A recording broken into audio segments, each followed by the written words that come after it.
Hello everyone, welcome to the first lecture session for the course Water and Wastewater Treatment. It's a UG course and I am Bhanu Prakash from the Department of Civil Engineering at IIT Roorkee. So let's get this started without much delay. First aspect I guess is I want to thank Dr. Bill Batchelor of Texas A&M from whom I learned many aspects including this particular course too.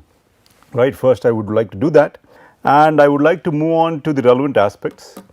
But first, why are we discussing this course or what's the relevance, water and wastewater treatment? Obviously one answer is that it's typically mentioned as core course for UG civil engineering students and thus you need to take that. But other than that, again, why is it listed as a core course and why this hullabaloo, I guess, right? So let's look at some data here to understand why it is that we need to pay attention or understand the aspects that we are going to discuss in this course. So in this slide I have top 10 causes of deaths. Again here this is for all ages and this data was collected between 2010 and 2013 and obviously goes without saying that here I am talking about India, let's say, right. And typically I provide the relevant link or the source from which I gathered the data at the end of the slide, right, or the lower portion of this slide, pardon me. But if I do not and you still require the data, you can always email me, right. So one aspect here I guess is my email Bhanu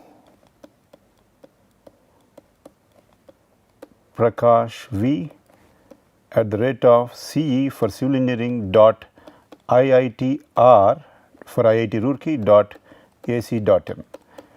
Obviously, you are going to have the TAs who are going to assist you and answer your queries in the discussion groups, but whenever you want to draw something to my attention, let's say, or need a response pronto, you can email me, right. So one other aspect is that this is a 30-hour course. I believe that's going to be relevant for 4 credits if I am not wrong, at least that's the system in IIT Roorkee. So you should check what it is or what the credit equivalent credits are for your particular curriculum, let's say, right. And again, as I mentioned, this is an UG course, right. You will have TAs who will assist you and will have homeworks. And one other aspect that I wanted to mention here is that you have to register via the NPTEL portal. And if you want to take the exam, obviously register for the exam too. Why I mention is some students here, they enrolled or took permission from IIT Roorkee website to enroll in the NPTEL course without actually enrolling there via the NPTEL website, and they were caught between IIT Roorkee and NPTEL once the deadline passed. So enough of that. So let's move on here. We are talking about top 10 causes of deaths, all ages. So obviously India, sedentary lifestyles, high carbohydrate and fat rich diet. So cardiovascular diseases, prime cause 23%, obviously relatively more in males, I guess, right. And then ill defined symptoms, respiratory diseases, yes, related to air pollution, typically this aspect too is also related to pollution. Increasing numbers of malignant tumors and such. But one aspect I guess that I want to mention, at least that is relevant to this course right away, is the diarrheal diseases. We see that even when we consider all age groups, not just the relatively more susceptible age people or the part of the population, we see that diarrheal diseases are leading to the death of 5% of our population, right. And then obviously you have other aspects.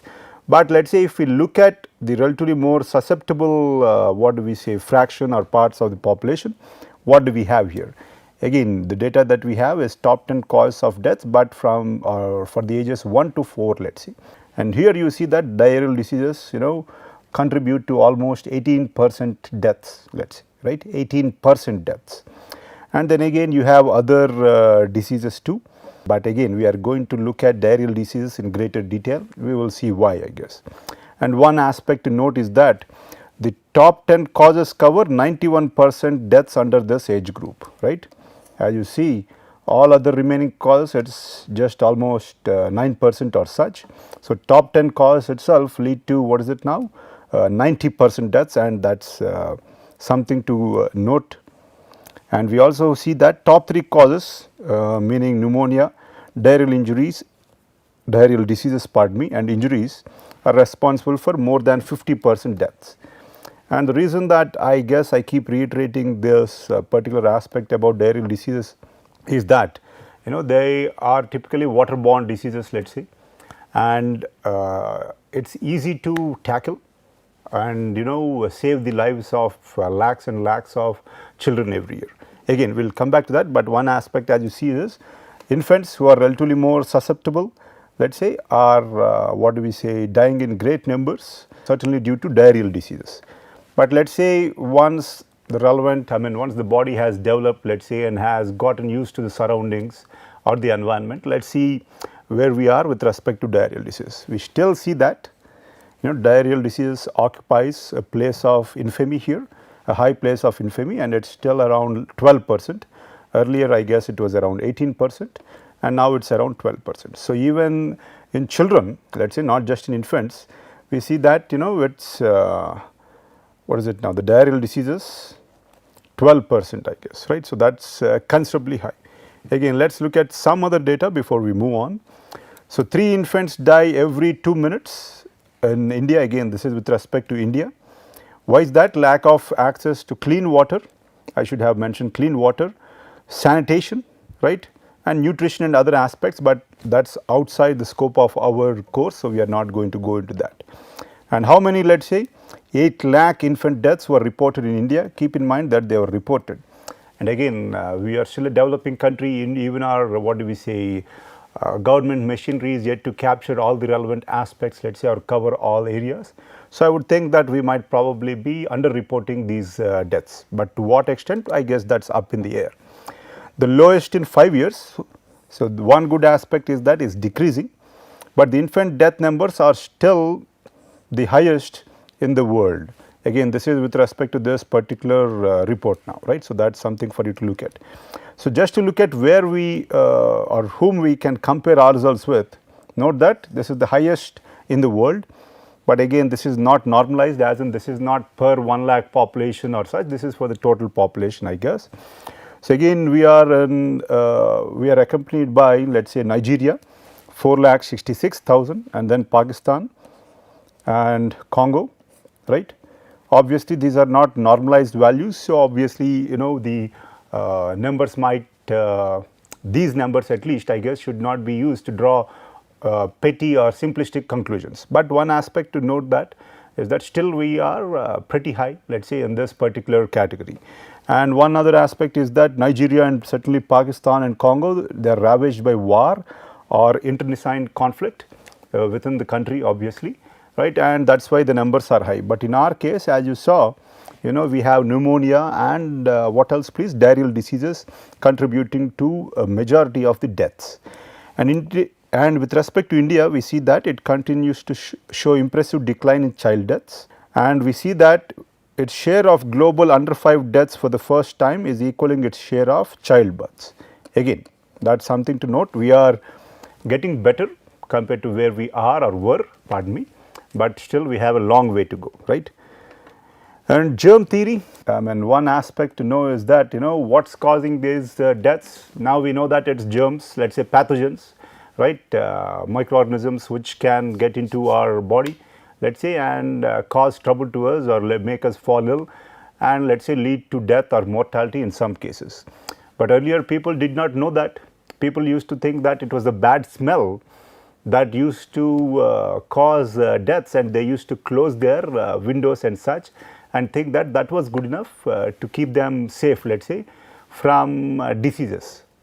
And typically germs or pathogens, which again were not known, I guess at that time, it was supposed to be prevalent only among the dirty population. Typically when we say dirty, I guess when we are talking about society based on class and such, again it is based on income levels, right. But again, germ theory, here it is one aspect that, here is one aspect I would like to point out here. Until the mid 1800s, doctors did not bother washing their hands.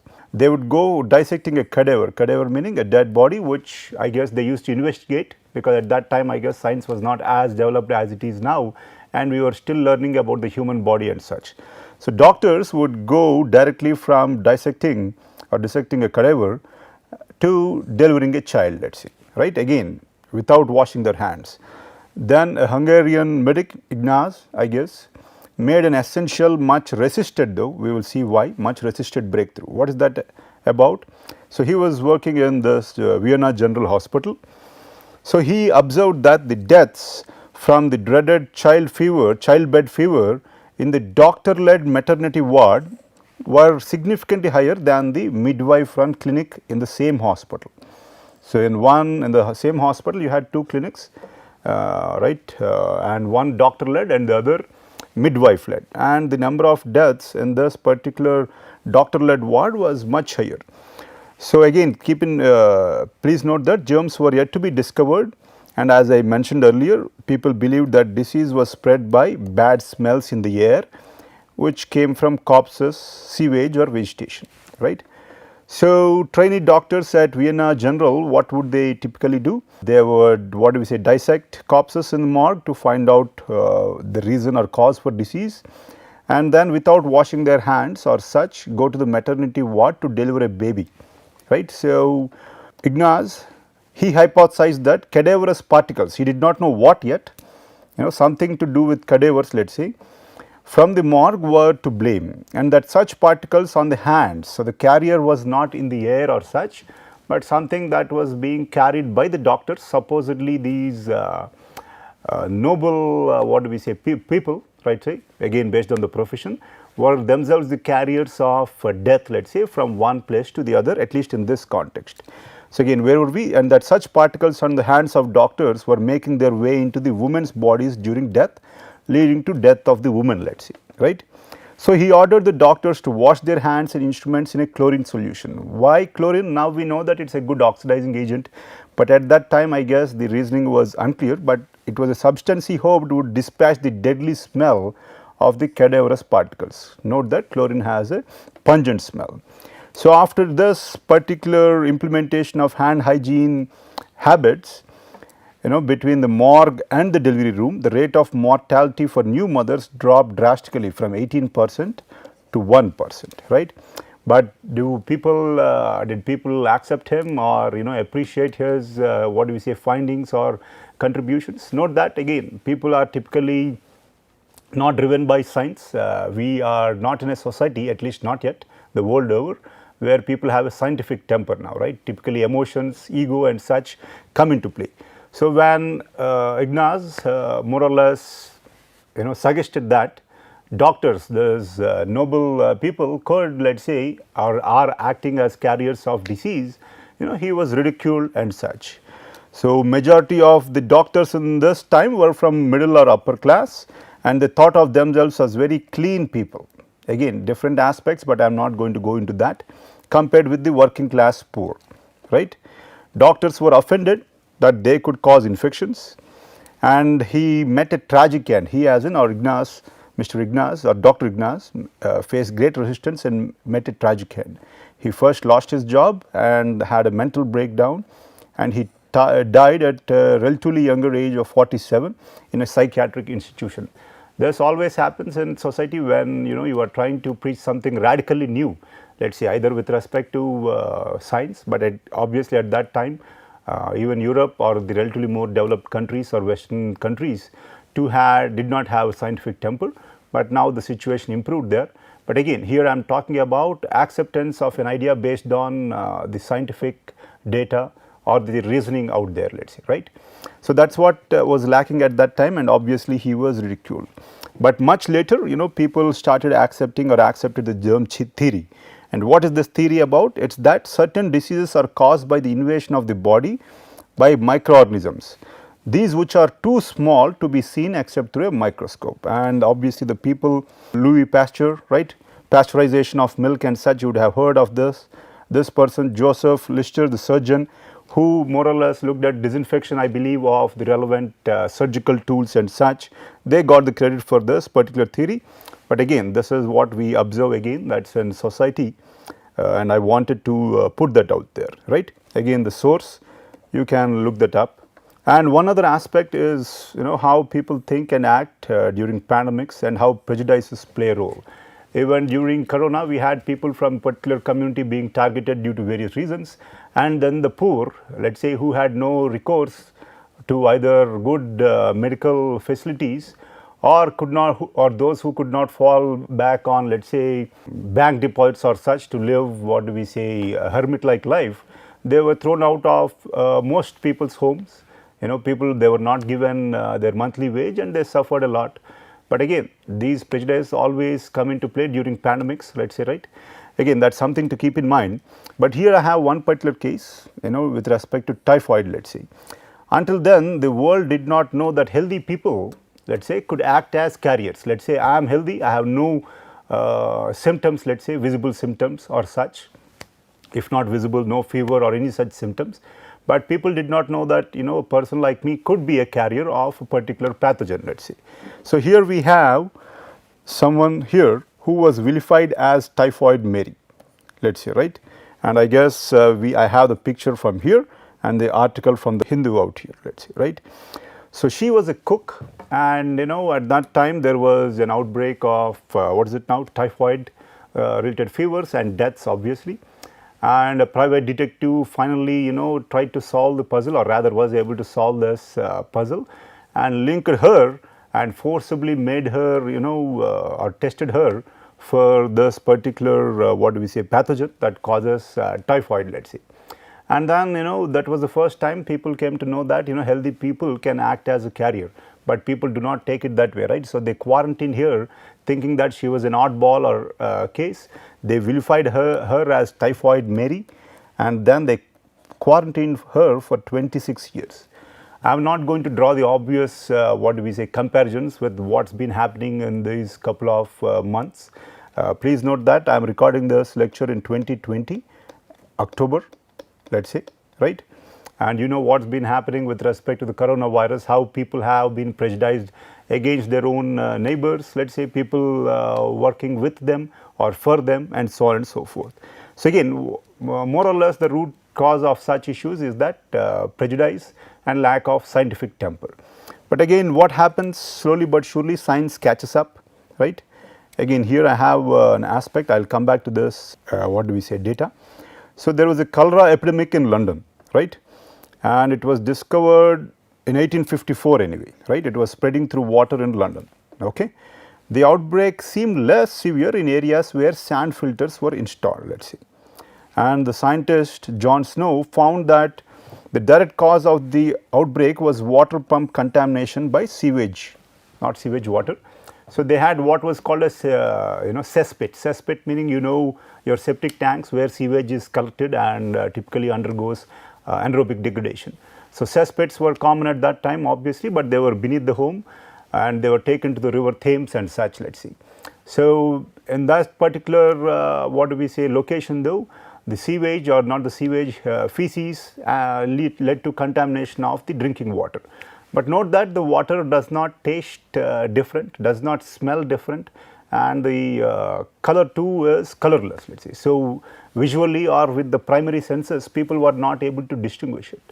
So what is it that he tried to do looking at this particular data?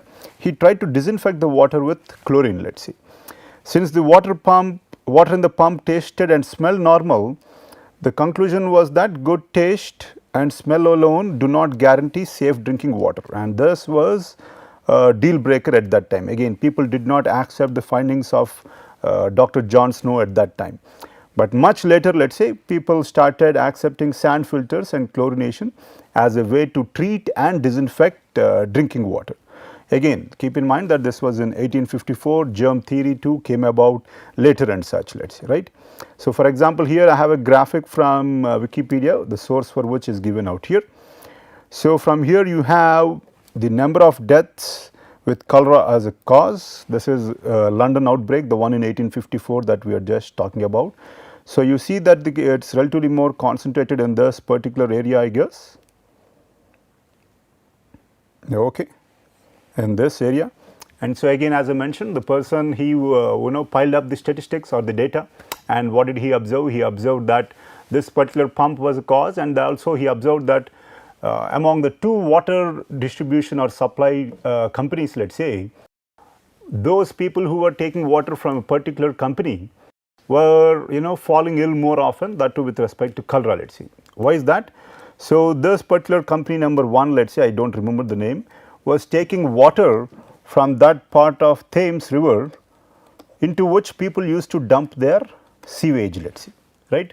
So, people did not want to have the sewage piling up near their homes, so they used to dump it into the river, and at that time obviously the thought process was that it was through the, diseases spread through the air, let's say, right.